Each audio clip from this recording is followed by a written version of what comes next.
ফিরে এলাম বিরতির পর। বর্ষবরণের রাত্রে বাড়ি ফেরার সময় দুষ্কৃতী হামলায় আহত হয়েছে দুই, এমনটাই অভিযোগ উঠে এসেছে। তারই সঙ্গে ৭ রামনগর বিধানসভা কেন্দ্র, যে কেন্দ্রে বাড়ছে দুষ্কৃতীদের দৌরাত্ম্য, এমনই বেশ কিছু অভিযোগ উঠে এসেছে স্থানীয় মহল থেকে। তবে বর্ষবরণের রাত্রে অর্থাৎ গতকাল রাত্রে বাড়ি ফেরার সময় স্থানীয় দুষ্কৃতীদের হাতে আক্রান্ত হয়েছে দুই যুবক।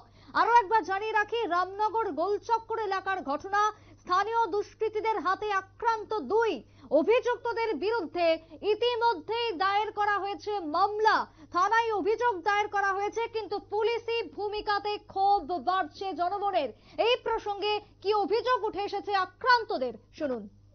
আমরা ধর্মীয় অনুষ্ঠান আছে বিশালগড় গেছিলাম। আমরা ৪-৫ জন লোক, আমি রতন গাজী আর আমার বাইরা বিনুমিয়া আর মসজিদের হুজুর আর 2জন লোকের নাম করে পারি না। তারা ঘুরে আমরা আইতেছি, জামাত শেষ হওয়ার অনুষ্ঠান শেষ হওয়ার পর আমরা বাড়িতে আছি প্রায় 12টা সাড়ে 12টা বাজে। তারপরে 3-4 জন যারা আছে দাঁড়া হয়েছে, দাঁড়াই আমরা জিজ্ঞেস করে তোরা করতে আইছি। আমরা এই বিশালগড় থেকে। হ্যাঁ, কোন জায়গা? বুয়াটা গুলচক্কর। তারপরে জিজ্ঞাসা তোরা করতে আমরা ওই থেকে আছি, গেছিলাম ইস্তেমাত গেছিলাম। আমরা বলতেছে তোরা কি ইস্তেমাত গীতা শিখছ, সবে জানি বুঝবি এই বক্তব্য। তারপরে আমরা আর কিছু বুঝি না, আমরা বাড়িতে ঢুকে গেছি। তারপরে আমার এক লগের, আমি যে বাড়িতে ভাড়া থাকি রতন, হেরে একজনে আইয়া শাটারে গালা ধইয়া টানাটানি করতে আছে। তো হে আমরা ডাক দিছে বাড়ি দেখেন। তো আমরা ঘুরে আমি দাঁড়া রয়েছি, মানে আমার বাইরের বাড়ি আছে, মুখটা হইতে দাঁড়া রয়েছি। হেরা কথা কইতে আছে। একজন লোক পেছন থেকে আইয়া আমার বাড়ি মারছে, মানে অন্ধকার লাইট বন্ধ করে আইছে। কতজন আসলেন? আমরা দিকে 3 জন আসতাম। তারা কতজন আসলো? তারা প্রথম 2 জন আসলো, পরে আবার 2 জন আইছে। হঠাৎ করে এইভাবে আক্রমণের কারণ কিছু জানি না। ওই তারা এই কথাই কইলো, করা জানার থেকে আইসত, কেন কিতা শিক্ষা আইসত, এই কথাটা কই, এই আর অন্য কিছু না। এরা লগে কোনো কথাও কাটাকাটি নাই বা কোনো কিচ্ছু নাই। এরা লগে যারা মারধর করছে তারা চিনি না। আমি তো চিনি, আমি এই জায়গার লোক না, আমি বাড়ি এসে বসকোনা করি।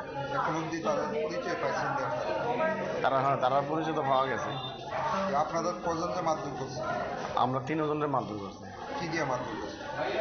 আমার তো মারছে একটা স্টিক দিয়ে, মানে স্টিক দিয়ে আমি ফেসবুক দিয়ে বাড়ি দিয়েছে, তো ক্লিয়ার না, স্টিক দিয়ে বাড়ি দিয়েছে কানে। তারপরে আমার গাড়িটা ভাঙচুর করছে, পুরা ভাঙা অর্গানা মারুতি। আপনারা অভিযোগ শুনলেন গতকালকে রাত্রের ঘটনা প্রসঙ্গে। তবে সরাসরি চলে যাব নিউজ রুমে। আমাদের এক্সিকিউটিভ এডিটর নীল জুড়ে গেছে আমাদের সঙ্গে সরাসরি। নীল, ৭ রামনগর বিধানসভা কেন্দ্র, যে কেন্দ্রকে নিয়ে বিভিন্ন অভিযোগ বিভিন্ন সময়ে শোনা যায়, তবে এবার দুষ্কৃতীদের হামলার অভিযোগ উঠে আসছে।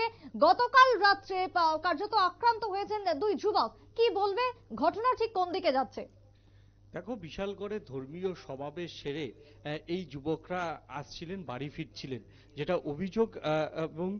যেটা অভিযোগ হচ্ছে, কাজী রতন মিয়া এবং ইব্রাহিম খলিল, এই 2 অভিযোগকারী, তারা যেটা মূলত অভিযোগ তুলছে, রামনগর গোলচক এলাকায় গতকাল 11:30টার সময় তাদেরকে ঘিরে ধরে 4 দুষ্কৃতী এবং প্রথমে বচসার পর তাদের হচ্ছে গাড়ি ভাঙচুর, এবং গাড়ি ভাঙচুরের পর তাদের মারধর করা হয়। মূলত যে অভিযোগকারীরা, তারা মূলত যে অভিযোগ তুলছে যে তাদের এলাকাতে নতুন করে আবার একটি গ্যাং তৈরি হয়েছে।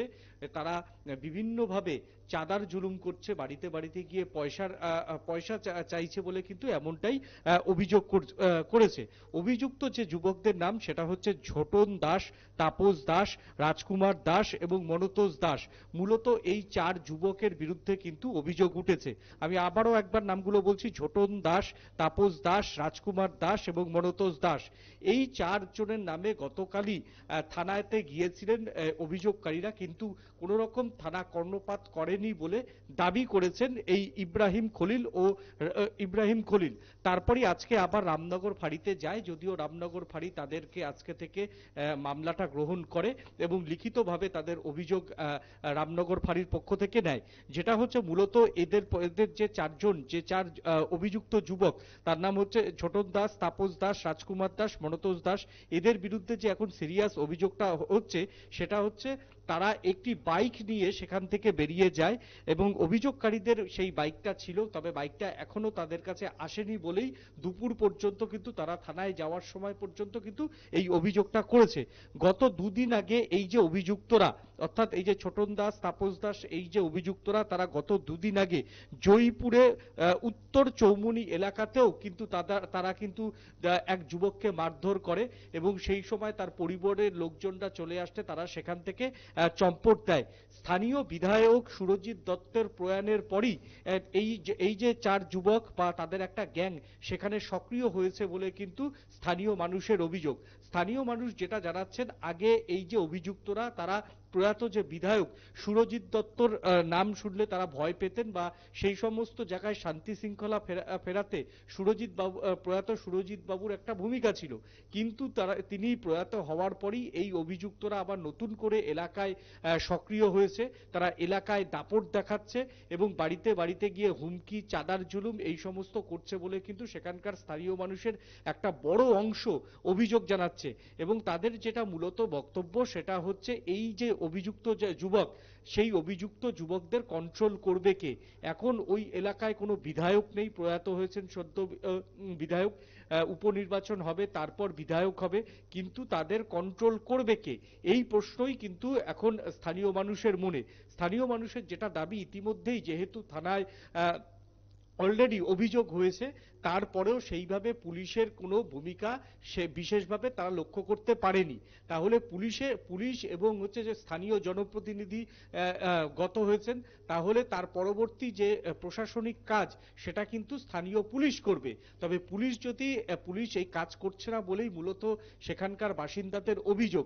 এবং যেহেতু একটা থানাতে লিখিতভাবে কমপ্লেন হয়েছে, তাদেরকে কিন্তু অতি দ্রুত গ্রেপ্তার করা উচিত এবং রাজ্য প্রশাসনের কিন্তু বিষয়টা সিরিয়াসলি দেখা উচিত বলে কিন্তু জানিয়েছেন সেখানকার স্থানীয় বাসিন্দারা।